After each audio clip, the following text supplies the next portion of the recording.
Dear student, आज हम लोग देखेंगे इंटेलेक्चुअल प्रॉपर्टी राइट कि इंटेलेक्चुअल प्रॉपर्टी राइट क्या होता है, इसमें कौन कौन सी चीज़ें आती हैं। Intellectual property right refers to the creation of human mind like inventories, literary and artistic work and symbol, name, image and design use in a commerce. जो भी name, design, symbol, inventories use की जाती है commerce में, उसे ही हम बोलते हैं intellectual property right. And intellectual property rights divide into two category. जो इंटेलेक्चुअल प्रॉपर्टी राइट होती है उसे टू कैटेगरीज में डिवाइड किया गया है। First industrial property and second copyright. Industrial property right में इन्वेंट्रीज, पेटेंट एंड ट्रेडमार्क को लिया जाता है, और कॉपीराइट में literary and artistic work such as the novel, poem, plays, film, musical work जैसे ड्राइंग हुआ, पेंटिंग हुआ, इन सारी चीज़ों को हम लेते हैं कॉपीराइट इंटेलेक्चुअल प्रॉपर्टी राइट। यानी क्या हमने देखा, intellectual property right two category में डिवाइड किया गया है, इंडस्ट्रियल प्रॉपर्टी एंड कॉपीराइट। अब इस चार्ट के थ्रू हम समझते हैं कि इंटेलेक्चुअल प्रॉपर्टी राइट क्या है। देखिए, intellectual property right creation of human mind, human mind का एक क्रिएशन है इंटेलेक्चुअल प्रॉपर्टी राइट। ये टू कैटेगरी में डिवाइड है, industrial property and copyright. Industrial property में first patent, second trademark, third industrial design and next है geographical indication. And copyright में painting, photographs, phonograms, जिसको हम हस्तविलेखन कहते हैं। तो ये सारी चीज़ों को हमने इसमें कॉपीराइट में लिया है। तो ये टू कैटेगरी हमने देखा अभी कि इंडस्ट्रियल प्रॉपर्टी में क्या क्या आया और कॉपीराइट में क्या क्या आया। अब हम देखते हैं ट्रेडमार्क। जो हमने ट्रेडमार्क पढ़ा था ना, ट्रेडमार्क एक्ट 99 में आया था, 1999 में। Trademark can be classify into 5 category. Trademark को हम 5 कैटेगरी में क्लासीफाई कर सकते हैं। पहला है जेनेटिक, दूसरा डिस्क्रिप्टिव, तीसरा सजेस्टिव, फोर्थ, चौथा आपका हो गया आर्बिट्रेरी एंड फिफ्थ इन्वेंटेड क्वाइनेट। अब वन बाय हम इससे समझते हैं कि ये ट्रेडमार्क की कौन कौन सी अलग अलग वैरायटी है।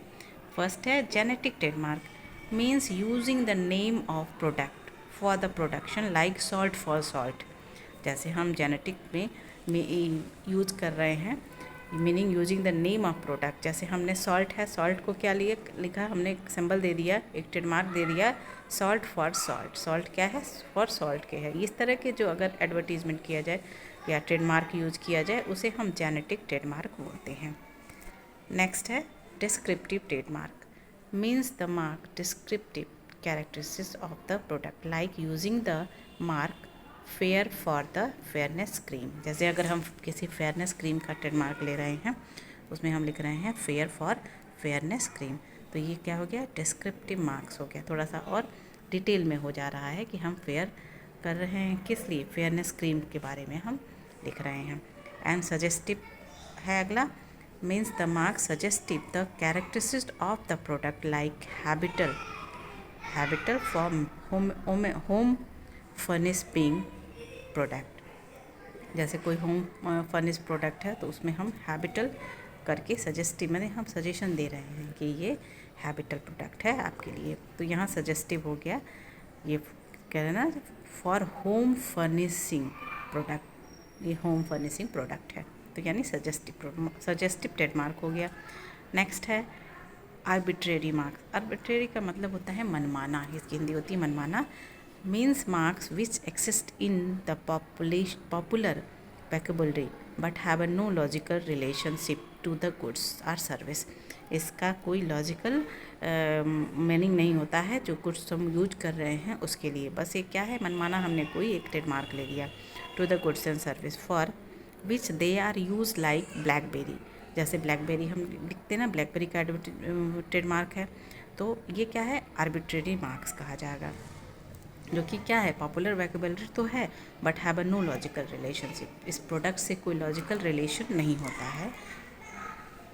देखिए यहाँ पे दिया हुआ है ना, सर्विस ब्लैकबेरी फॉर फ़ोन। जैसे फ़ोन है ना ब्लैकबेरी का, तो अब फ़ोन से ब्लैकबेरी का कोई कॉम्बिनेशन नहीं है, लेकिन ब्लैकबेरी तो एक कॉम्बिनेशन पॉपुलर वोकैबुलरी है ही, but no logical relation.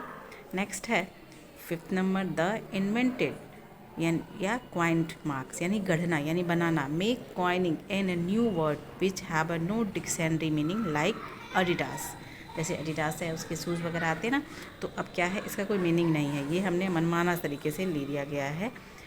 Mean coin name no dictionary meaning, इसका कोई डिक्शनरी मीनिंग नहीं रहता है, बस वैसे ही ले लिया गया है, तो इसे हम कहते हैं इन्वेंटेड क्वाइनेट मार्क्स। नेक्स्ट क्लास में हम आगे की चीज़ें देखेंगे। Thank you.